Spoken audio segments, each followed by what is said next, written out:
Hello and welcome to Canvas, the Niger-Delta Roundtable, where I discuss the future of our region, humongously blessed with hydrocarbon resources. Every week, we give some time to reflect on topics relevant to the development of the Niger-Delta and her people.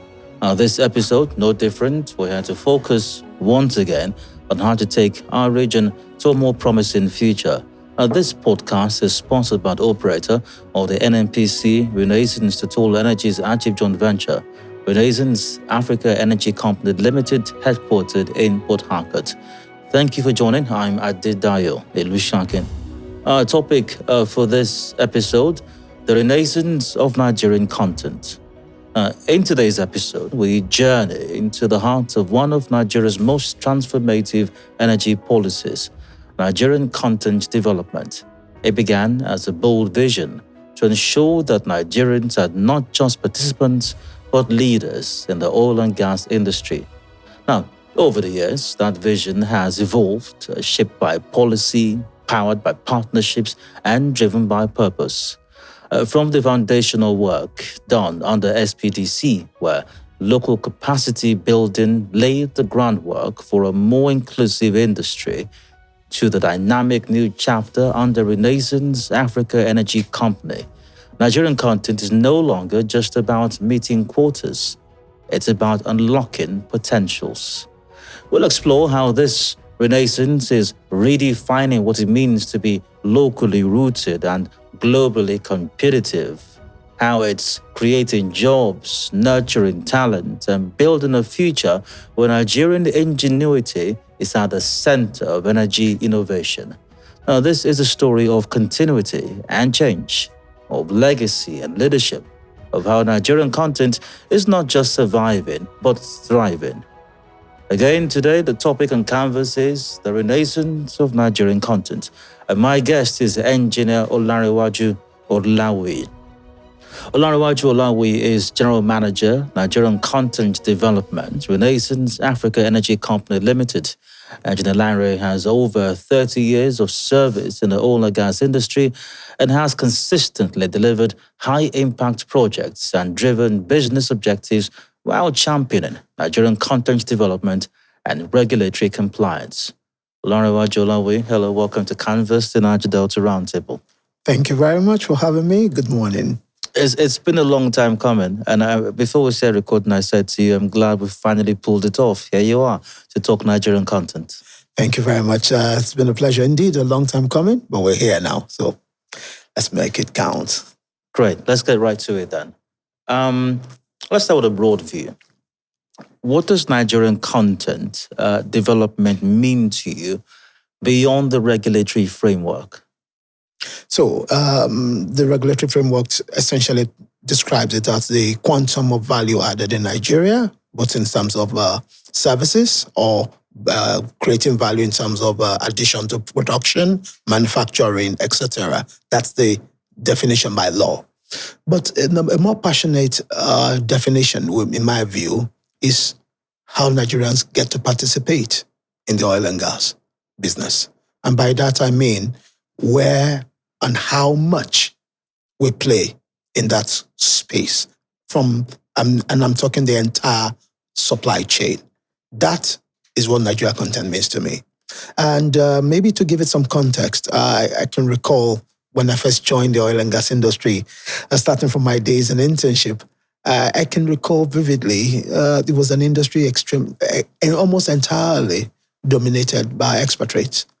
It was very common then to have almost everybody in technical business were experts with a sprinkle of Nigerians here and there. Then, of course, I remember joining SPDC and then looking at all the tall lather of leaders that were before me, and virtually all the technical discipline heads were expatriates. And I wondered back then that how long it would take us to rival the experience and the knowledge of those folks and be able one day to succeed them and hopefully grow the business standing on their shoulders. But here we are today. We have not only succeeded in the backfilling almost all the experts who have left, but we now have a new crop of people who are essentially driving business at a completely new level, facing extremely new challenges and completely new frontiers. It's a great moment. I'm certain it is. However, was there a policy against Nigerians or local content, if I may use that expression, taking the lead or playing a role, such that we then had to design a policy to create that environment vis-a-vis Nigerian content development? So there wasn't a policy, but as with everything else, once you pioneer it, it's difficult for you to take a backseat except something drives you or except you decide to vacate. Essentially, that's what it was. And the best analogy I can give is looking at what is happening in terms of oil production. Oil production was pioneered in Nigeria by the international oil companies. Now, until they were driven to nationalize, by then I think it was under the administration of General Olusegun Obasanjo then, they were not Nigerian, essentially, they remained international companies. Then they were compelled to nationalize. But then, almost entirely, the onshore production was still dominated by international companies until the international companies decided to start vacating onshore and moving offshore, meaning they elected to vacate that space. Hence, the appearance of the indigenous players who started itching in. The same thing, while there was no policy actively against Nigerians, but the fact that it was pioneered by these experts and internationals meant they dominated the space. So you either had to push to get a seat on the table, or the law will create or compel you to have a seat on the table. And I think we did both. The people pushed, and I thank God for some of our leaders who were bold and very brilliant to create and forge space in this space. But then the law now made it even more compelling and mandatory. So we needed both. Why was it critical, or why is it critical to have the Nigerian content development situation, especially in oil and gas industry? The situation itself, I think the law, the context speaks for itself. As at the time the law was enacted in April 2010, the content of value being created in Nigeria, in spite of the huge sums of money that was being spent in the country, was shamefully low. I mean, the value that was retained and passed through Nigerian companies was in the neighborhood of 10% of the spend. Now, you want to put that in context. In the 80s, at the peak of some of these big mega projects that were going on across the industry, the nation was spending in the oil and gas sector in between 15 to 20 billion annually. That's the kind of budget that was being spent. And to imagine that you are dealing with only 10% of that being retained in value, so what does that translate? Not only does it not register in our GDP, but the fact that how many lives you touch. So you actually touch more lives outside Nigeria than in Nigeria. So the case itself was compelling. If we're going to improve the oil and gas industry to touch lives of Nigerians, if we are going to improve our participation to make it sustainable, and then if you are going to make sure that we stop being on the fringe and become active players and drivers of Nigerian oil and gas business, something needed to be done. And the act itself was probably one of our most ambitious and ambitious legal instruments this country has done up until then. On many levels, you can hardly talk about Renaissance without talking about SPDC. Absolutely. I mean, there's going to be that never-ending connection for obvious reasons. So how would you describe the journey of Nigerian content under SPDC till, of course, the cutover happened? What were the major milestones and lessons learned? So I would say that I'm standing on the shoulders of great men who have sat in this seat and who have pioneered a lot of good things in the Nigerian content space for Shell in Nigeria, for SPDC, and also for the country as a whole. And when I look back at some of the things, I remember 2010 just around the time of the COVID, looking back the first 10 years of the Nordic Act and thinking, reflecting how far we have come. My mind goes back to a couple of legacies of extraordinary things that Shell and SPDC accomplished in Nigeria. I always like to start with the human dimension, the human capacity that Shell and SPDC have developed. And anybody who just takes a peek, we don't even have to be a player, just peek into the oil and gas industry, and you can just say Shell, and you will see how many heads will turn. And you can tell. And that's, for me, it's probably one of the strongest legacy of Shell in the industry. And I say that from both the internal and the external. Internal, I mean, you can look at the likes of the fact that the first Nigerian MD for an IOC came from Shell. Then you now think about all the other people who have left Shell to go and shape the industry. And I'm talking about all the former Shell people who have come into the industry to impact and to influence how this industry works. I think the biggest and probably the brightest legacy is the people that Shell produces. And I'm talking about core professionals who you will see today, either in government or even now in the private sector. And I'm speaking to the likes of independents. When you look across independents, the MDs and captains of those industries, I can confidently tell when you're at NOG or any of the conferences, and you can tell almost 50% have Shell antecedents.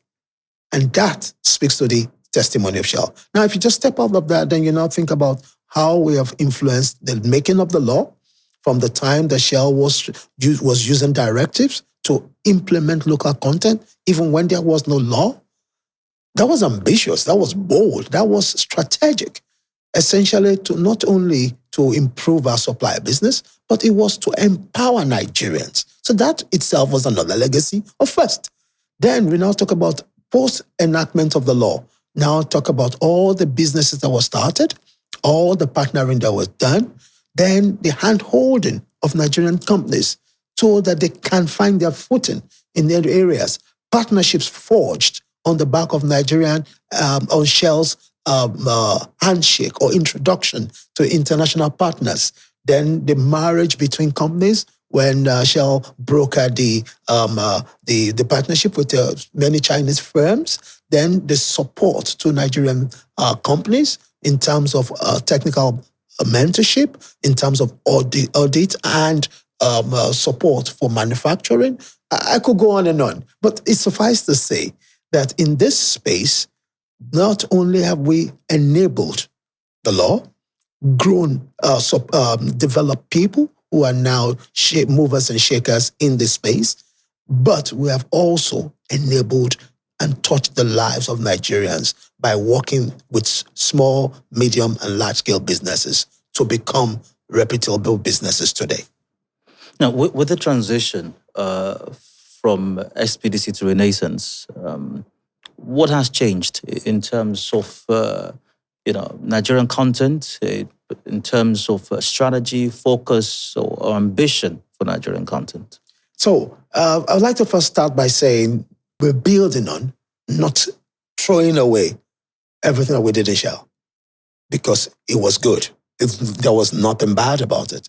But as with everything else, with time, with new insight, you have to evolve. And what is evolving in this space is that under Renaissance, we have a bold ambition to change how energy is received and delivered in Africa. We are not only going to do that, we are deliberately, one of our core vision is shared prosperity, meaning that it has to be beneficial to our people, has to be beneficial to our country, and the people around us should be able to see how we're not only touching their lives, they are benefiting from being around us. Now, specifically in the Nigerian content space, we have about 2 or 3 things we're doing in that space, we're doing differently in that space.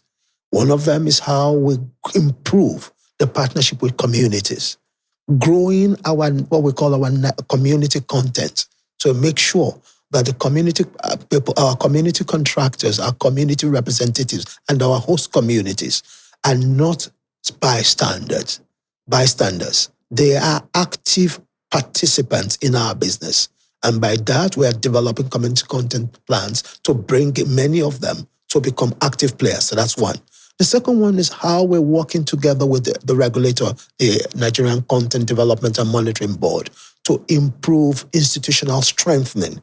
By that, we're looking at how we support education at the technical, vocational level and at secondary school level, such that we can build a funnel of competent people and infrastructure to support their education and make that a funnel both in the short term for the oil and gas, but in the medium term and long term for the country, such that we have reputable technicians who can come in, whether it's oil and gas, whether it's manufacturing, be it even just carpentry and home building. They can come in and begin to, with skills, proud to work, and begin to now carry the Nigerian flag in country and potentially in Africa. You've given an outline, a broad outline of how Renaissance is building on the legacy of SPDC in terms of Nigerian content development. Can you go a step further? Can you give an example, or examples, if you will, of innovative approaches or initiatives taken by Renaissance in deploying, or in deepening rather, Nigerian content? Okay, glad. Thank you for picking that up.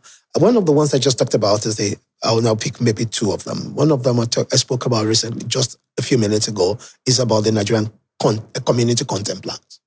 We started these under SPDC, and then we took on Bonny, to our host community in Bonny Terminal, and then we also went on to Baran. But now we're moving on further that. We're currently deepening that to see how we improve on what we did in Bonny. And by that, we have broadened the scope of our participation in Soku. I'm mentioning specific areas now. In Soku, we're just in the process of finalizing a community content that allows people from Soku to come in and have a feel of how they do business with us and how they can have a stake in our business. And from there, we'll be moving to Belema. From there, we'll be going to Enwe and a few other places and we're planning this very rapidly to make sure that we're moving and we're bringing them in as key stakeholders in our business. Second, I'll also talk about what we're doing in terms of the institutional strengthening. Human capital development remains one of the strongest areas. And you can think about it from the leadership, the board of Renaissance, to all the key people who lead this business. They were grown in Nigeria. They were developed in this business.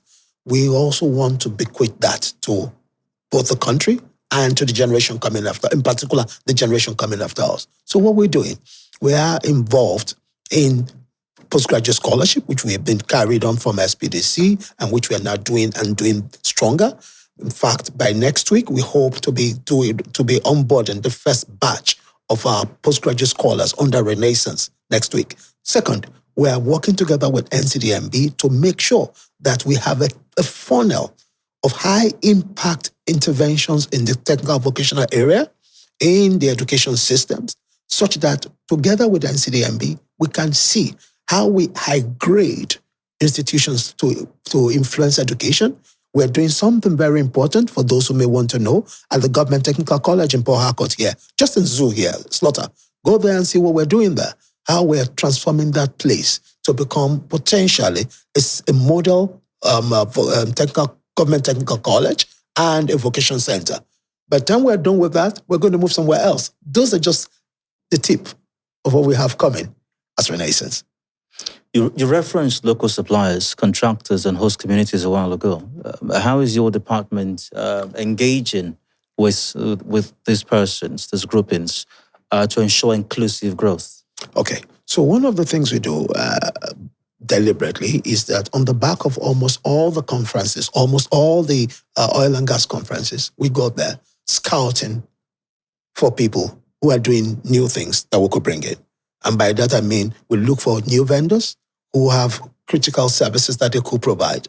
and bring them in by mean that to come and showcase, to come and present their capabilities to us as a business and see how they can come in the first instance. The second instance is that where we don't see you, we are glad when you approach us and tell us, look, you have capabilities that you would like to offer us. And then it is our job in the Nigerian content space to now see how your capabilities match our business, such that if you come in and you're saying, for example, hey, Larry, I'm happy, I'm able to provide this kind of service. We will now check with the end users how this service is currently provided and how this opportunity matches it. Once we can create a nexus, we'll schedule a meeting between the end users and the new contractors. And from there, we bet a relationship. Many times, the relationships are not immediate. What do I mean by that? Sometimes the service is currently locked in contract, meaning that there's somebody currently providing that service, so there may not be an opportunity. But from that relationship, we automatically give you a cue. Okay, there will be a tender and such a time. Make sure you participate. Or if it's a niche service for which we do not currently have anybody, automatically we have an opportunity to partner with you and develop something. That's how we're working it. It is Canvas, the Niger-Delta Roundtable, brought to you by Renaissance. We are discussing the renaissance of Nigerian content development. My guest is one who is very much equipped to discuss this. Olariwaju Olawe is General Manager, Nigerian Content Development, Renaissance Africa Energy Company Limited. We go for a break. We'll return shortly. The conversation will continue. Please stay with us. In the heart of our journey, where the sun touches the earth and the wind whispers through the trees, a new chapter unfolds. A chapter where energy illuminates more than just bulbs. It lights up minds. A chapter of unity, a coming together with a common goal to energize futures and illuminating lives. In classrooms, young dreams evolve, inspired by the promise of a brighter tomorrow fueled by available energy. Small businesses flourish, becoming seeds of prosperity. Energy that empowers and is catalyst for growth and change. The future is energy. So, let's light up the path to a sustainable future together. Energy for you, me, and the world at large.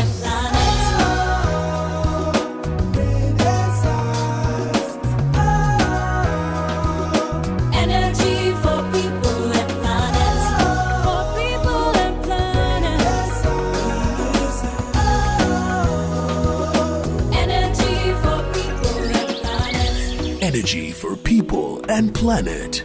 We are Renaissance. Hello, welcome back. Still Canvas, the Niger-Delta Roundtable, brought to you by Renaissance. I'm Dio. The renaissance of Nigerian content development is what we're discussing. My guest is GM, Nigerian Content Development, Renaissance, Olariwaju Olawe. Welcome again. Thank you very much. What role does technology and digital transformation play in advancing Nigerian content today? I would look at it this way. Technology is the main driver for the world today. So Nigerian content is no different. And that is a fact in the oil and gas industry. It's a technology-driven industry. That's what separates the deep water from onshore. And that's what separates the high-pressure reservoirs from the normal, ordinary reservoirs. So technology is a differentiator. But specifically in Nigerian content, we see an opportunity. I would describe it in two areas. In the frontier areas where we have very major fabrication and co, it's the deliberate investment in new equipment to position Nigerian companies to be able to compete at such a scale. That is on the side. But then in the operations area, then we now have what I call the obsolescence management. Essentially, how we manage to keep things running that have been in existence for north of 30 years. And I'll give an example. Traditionally, most of our equipment, particularly the ones that were installed in the 70s. So if you can imagine, if you're installed in the 70s, they're pretty much 50-year-old already. Many of the OEMs, a number of the OEMs no longer exist. The companies have gone down. They've either been acquired, sold, or even outright gone. Where they exist, those products are no longer supported. They've now been replaced with new products. Can you imagine a 50-year-old vehicle still on our Nigerian roads? You could have them, but I can tell you, the guys who made them have stopped making them long ago. And that's the same thing in oil and gas. So there we identified an opportunity there.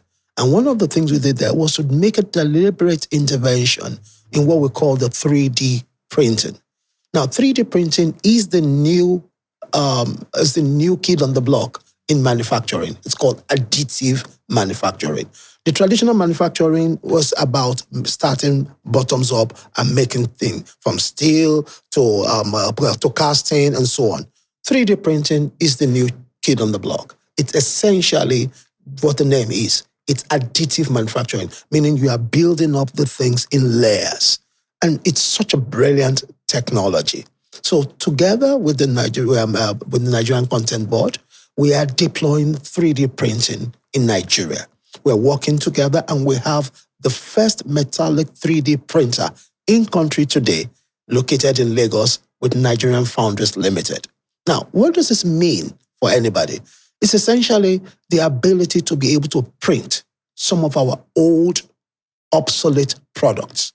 The moment you can acquire the geometry, you create the model, you will print them like you would do any printing, and you'll have products. And this allows us to print some of the old parts that we could not do. And we've tested and proven that.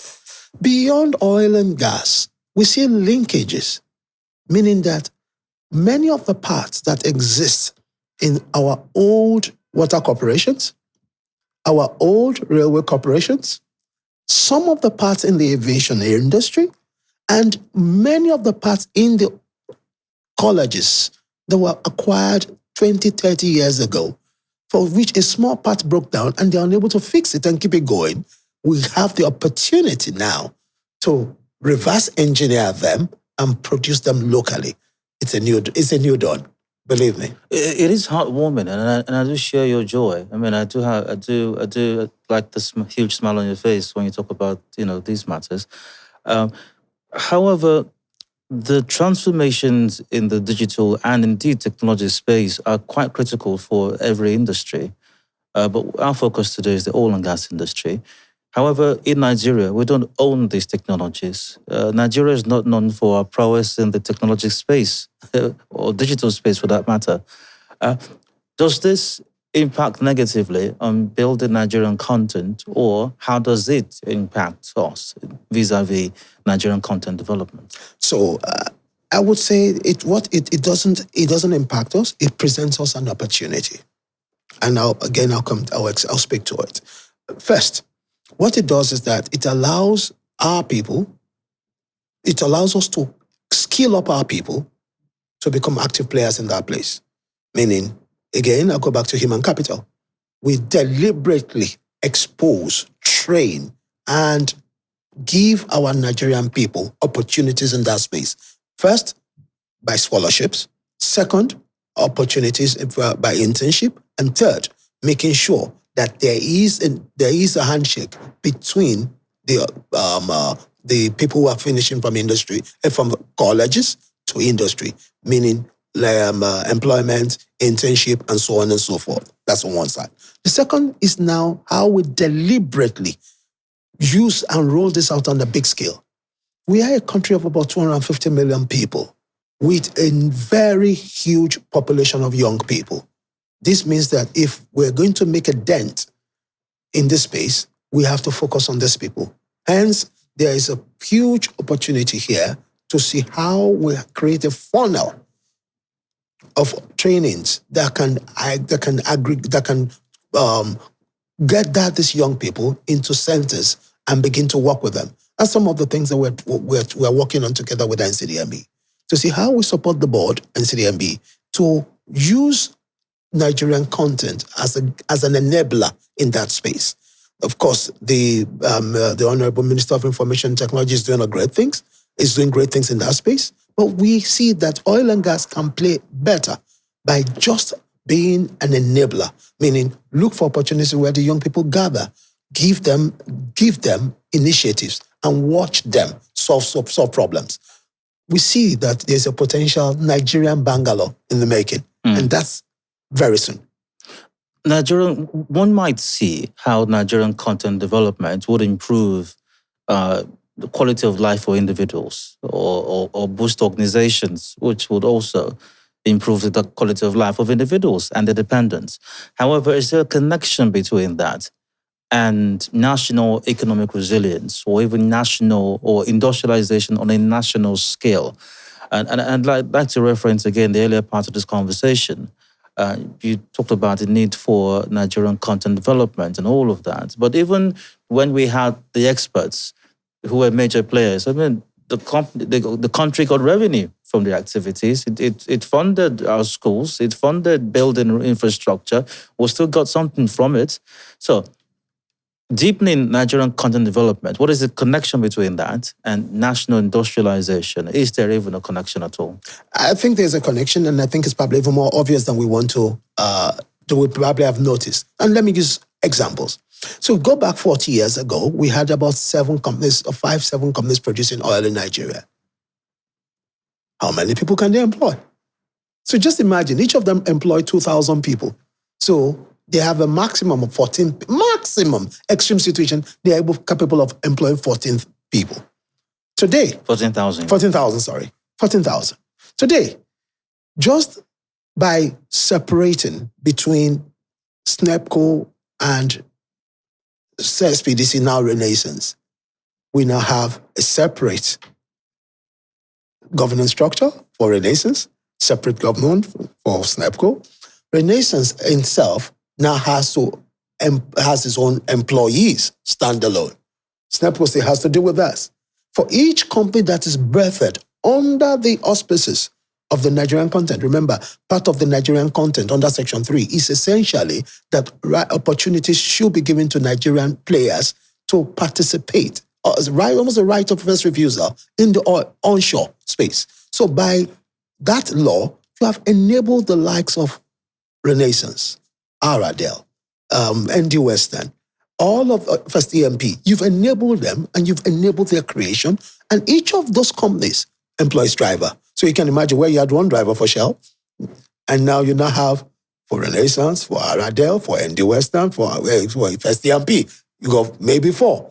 By the time you scale that up across the industry, for every place where you had one, and you've not been replaced by an indigenous company, you're probably having 5, 6, 7.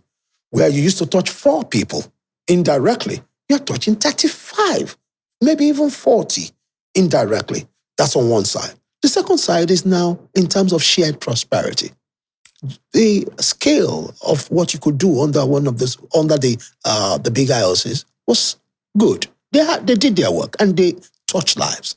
But as the spread grows, we are able to go places where the IOCs could not go. The IOCs sat on a very, very good resource base. But unfortunately, naturally, they will cream their resource base and they will only take the ones that are most efficient. By introducing Nigerian companies, you can go further. You can spread more. And then everywhere you go, that prosperity goes with you. So what would have taken the IOCs 20 years, 30 years to reach some localities, the indigenous companies are reaching there in few years. Meaning, those guys begin to feel the impact of prosperity immediately. Now, everywhere they go, opportunities, shared prosperity goes, opportunities for community content goes, opportunities to educate people goes, opportunity to bring contractors into our supply chain goes. That's how far Nigerian content is shaping and touching lives at a bigger scale compared to what it used to be when it was just in the international oil companies. I perceive that a key component of the human capacity development of arm of the or leg of the Nigerian content development is to ensure that our local contractors or local players become globally competitive. However, that's on one hand. On the other hand, you also hear expressions like remaining locally rooted. Can we have both on the same plate, being locally rooted and globally competitive at the same time? Is that possible? Absolutely possible. And again, I will use the illustration of the international companies. Shell is an Anglo-Dutch company. They remain locally rooted and internationally competitive. Total is a French company. They remain rooted in France and internationally relevant. So it is actually expected of anybody who's going to go international that you're locally rooted and internationally competitive. But beyond that, it's now, what does it mean?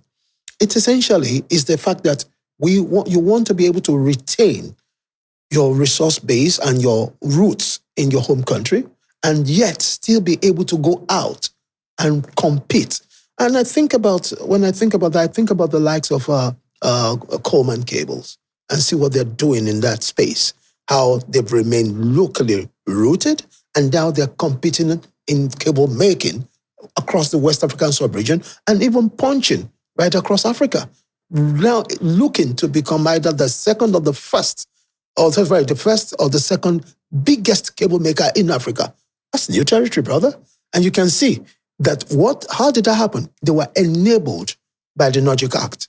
And with the Nordic Act, patronage on our businesses, opportunities have shown up, they've taken it, and they keep climbing. In what ways is Renaissance positioning Nigerian content to achieve this? Locally rooted, globally competitive. Good. I will start with technology, then I'll talk about on the supply chain area. The first thing is about the technology, to see how we can partner and give you technical mentorship such that you can be, in the first instance, able to support our business. And by that, I mean, we look at your product you're making. What will it take to give you the technical mentorship to allow you to high grade your systems, processes, and the certifications to meet our opportunity? That's the first one. The second one now becomes the supply chain. As long as we can see a path between what you're doing and our ability to produce oil and gas, you remain a part of our supply chain. And if you are growing in that space along with us, it automatically means one thing. It means that, one, the quality of your services remain top-notch, and two, you are able to deliver with value to us. Now, what that does essentially is that as we grow with Renaissance and with other companies, both in our sphere, in our space, and with the opportunities that present from the conferences, the opportunity to step up comes each time. So, for example, you did this for Renaissance. But automatically, you have an opportunity to reference Renaissance in Nigeria. And being as big as we are, that on any door you knock on, that you've done this for Renaissance, opens the door for you in Nigeria. From then on, you move on to the next level. Once you can register that, you've done this for Renaissance in the sub-region, automatically, it gives you open access as well. And a simple example I can think about is, look again, the name I just mentioned, Coleman. The moment you can begin to work to produce for a credible company like this, you can reference it. That the cables that you're using on this project was made for this project by Renaissance, was made by yourself. Okay, that gives you a seat on the table. Mm. You always talk about Nigerian content so passionately. I mean, there's always a glint in your eyes whenever you do. What leadership principles guide your work in Nigerian content development? The first one is passion. You can't be a transformative person without passion. And this work requires passion for you to drive it. That is the first one, and probably the most important one, because you are appealing to, one, you are appealing with logic, you are appealing with economics, and you are appealing with some emotion to get to connect with people's hearts. That's the first one. The second one is a firm belief in the fact that we have both the people, the technology, and the opportunity to do good. And by that I mean, again, we are 250 million people. with some of the best minds in the world called Nigerians. Everywhere Nigerians show in the world, they excel. I mean, I've had the privilege of working outside here, of schooling outside here. And like we say, Nigeria know they carry last. So with those opportunities, the people and the technology, I am very, very confident that we can change the narrative. A strong believer in the hope and the future of this country, in this industry, and of our people. Looking ahead, say 5, 10, or whatever number of years you would like to ascribe, what does success look like as far as Nigerian content development is concerned? I'll try and layer it this way. First is to have a very, very robust educational system where we become a net exporter of skill. That is one definition for me. By that, I mean every area that we're involved in as a people, we are not just doing it barely enough to support ourselves, but we can become a net exporter to the sub-region in the West Africa, to the continent, and to the world. And you can see that we have antecedents in that space. That's essentially what India has done. They've become exporter of labor in certain categories. And I think we can do that, given our educational system, our opportunities. So that's one. The second thing is our ability to support the entire value chain of oil and gas production in Nigeria. Now we've cut our teeth on a number of areas. We are very, very well in engineering. We've got our hands dirty in logistics. We are doing pretty okay in production services. But there are still lots of areas where we're not doing great. The ability to control each area of that value chain is the definition of success, such that in any category you put, particularly onshore and shallow water, that there are strong, not one or two, 3, 4, 5 Nigerian players in that space is the definition of success. And the last one, which I think is probably the deepest one, is in-country manufacturing. Our ability to start making components of things in country. We are doing well in terms of services, but manufacturing is that's how the cows come home. That's how we can become innovative. That is how we can begin to shape and begin to grow our GDP at a stronger level. I'm looking at a place where we begin to manufacture critical components. We may not be able to manufacture all, but critical components. Once we start doing that, then I think we have turned the corner in Nigerian content. A little bit more on that final point you made. What do we need to be able to do that, to get to that level, manufacturing critical components, as you put it? Do we need more 3D printers, or is this something else? It's actually something else. So 3D printer, what it allows you to do is just a small part. So it allows you to print stuff, obsolete stuff, and do them on a small scale. Now, you could, of course, scale that up to do it, but that is a different conversation. For us to grow manufacturing at a level, we are talking very significant framework changes. From both the fiscal, in terms of taxes, import duties, levies, then to the strict implementation of both the NOGIC Act and the Presidential Directive in the oil and gas industry in the first instance, and then to scale that up across the industry. Now remember, today Nigerian content is only applicable to oil and gas. It's not applicable in ICT. It's not applicable in construction. It's not applicable in mining. It's not applicable in transportation. For us to be able to get to that, it must now grow into those areas, such that when you are making stuff, you're not only targeting the Nigerian oil and gas industry. You are looking at our entire economy. That opens up the space for any will-be manufacturer.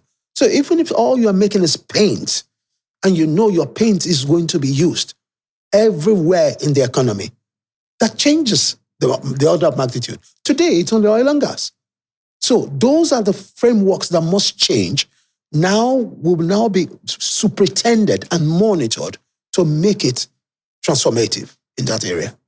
How can local players, especially small-time players, or those who are thinking to venture into the industry, local players, that is, local persons, how can they leverage the opportunities that Nigerian content development presents? I mean, such persons could be listening to this conversation right now. Good. So for anybody listening, I would like to start with this. The first thing is, if you don't know enough about it, please approach somebody who does. First starters. Copies of the Nigerian Content is available on the web. It's available on the site of NCDMB. So if you want it, you could read it. So that's the first one. The second thing is you have to identify a place or a service you want to do. Now, to do this isn't as complex. Come to any of the conferences and listen. You will see opportunities in the different value chains.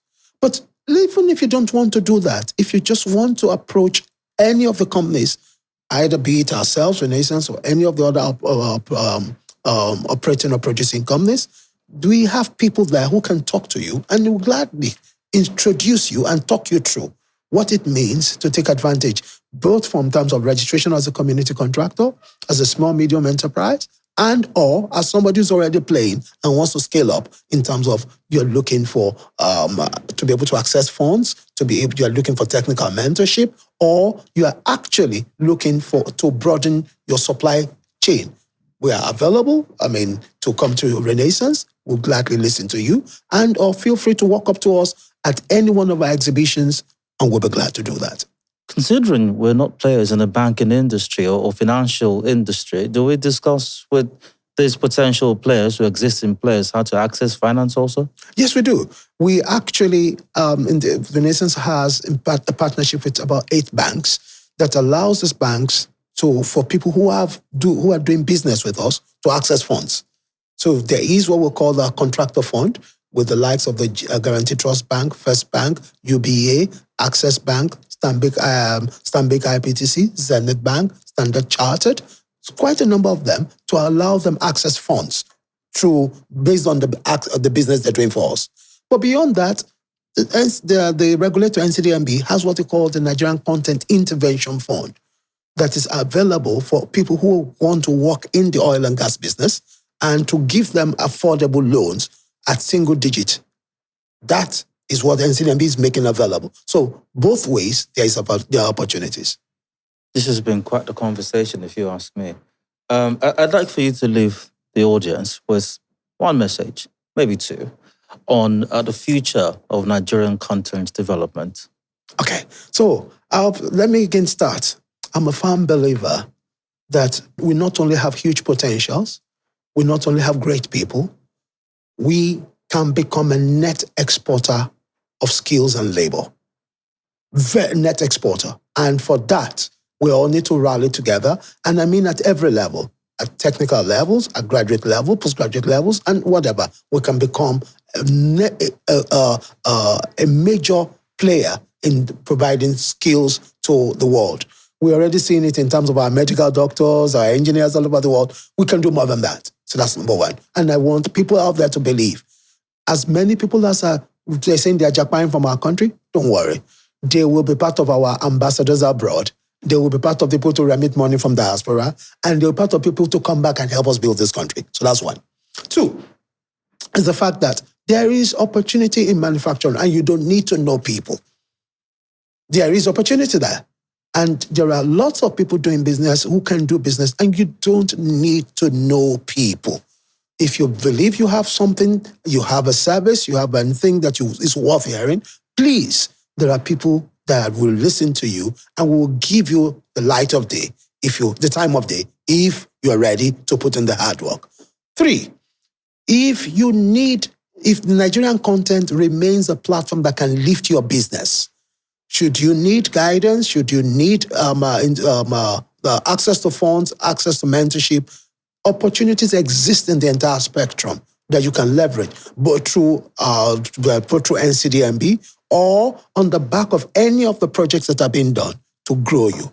And finally, is that this country will still have huge prospects. We're still just dealing with onshore, shallow water for Nigerian companies. We haven't talked about deep water yet. We still have huge prospects. Gas is this is a decade of gas. It's our transition fuel. We're just scratching the surface. It's our biggest resource today. We can do great things with it. And this is the generation that will make it happen. Thank you. And that's a wrap. In this episode of Canvas and Niger-Delta Roundtable, brought to you by Renaissance, we've discussed the renaissance of Nigerian content development and its potentials for the country. The future is here. Thanks for being a part of it, especially thanks to my guest, General Manager, Nigerian Content Development with Renaissance Africa Energy Company Limited, Olariwaju Olawi. Thank you so much for coming by. Thank you very much, Dio. It's been my pleasure. Very grateful. Pleasure is mine. Thank you. Remember, as Larry has said, the opportunities are there. Take advantage of it. Grow yourself, scale up, and by implication, let's grow Nigeria together as well. Thanks for being a part of this. Watch out for all new episodes via our social media platforms. I'm Adedai Bishaki. Bye for now.